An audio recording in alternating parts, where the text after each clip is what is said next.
तर देशामध्ये आता स्पीड पेट्रोलच्या दरामध्ये ₹2.35 वाढ झाली आहे। इंडियन ऑइल, एचपी आणि भारत पेट्रोलियम यांच्याकडनं ही दरवाढ करण्यात आली आहे। दुसरीकडे इंडस्ट्रियल डिझेल ₹22 महागले। देशामध्ये एलपीजीचे संकट अजूनही गंभीर असल्याची भूमिका केंद्र सरकारनं स्पष्ट केली आहे। देशात स्पीड पेट्रोलच्या दरात ₹2.35 वाढ करण्यात आली आहे। इंडियन ऑइल, एचपी आणि भारत पेट्रोलियमनं ही दरवाढ जारी केली। रेग्युलर पेट्रोल सध्या तरी जुन्याच दरातच उपलब्ध आहे। पुण्यात ₹111.68 मिळणारं स्पीड पेट्रोल ₹113.77 पोहोचलंय। सोलापुरात ₹111 मिळणारं स्पीड पेट्रोल ₹113 गेलंय।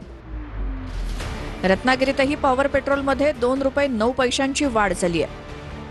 दुसरीकडे इंडस्ट्रियल डिझेल ₹22 महाग झालंय। ₹87.67 मिळणारं इंडस्ट्रियल डिझेल आता ₹109.59 प्रति लिटर झालंय।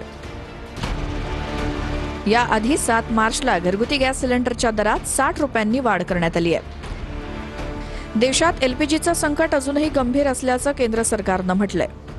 मध्य पूर्वेतील युद्धाचा फटका कच्च्या तेलाच्या जागतिक मार्केटला बसतोय। कच्च्या तेलाचे दर वाढल्यामुळे इंधनाच्या किमती वाढतायत। युद्धामुळे तेलाचं उत्पादन आणि वितरणावर देखील परिणाम झालाय।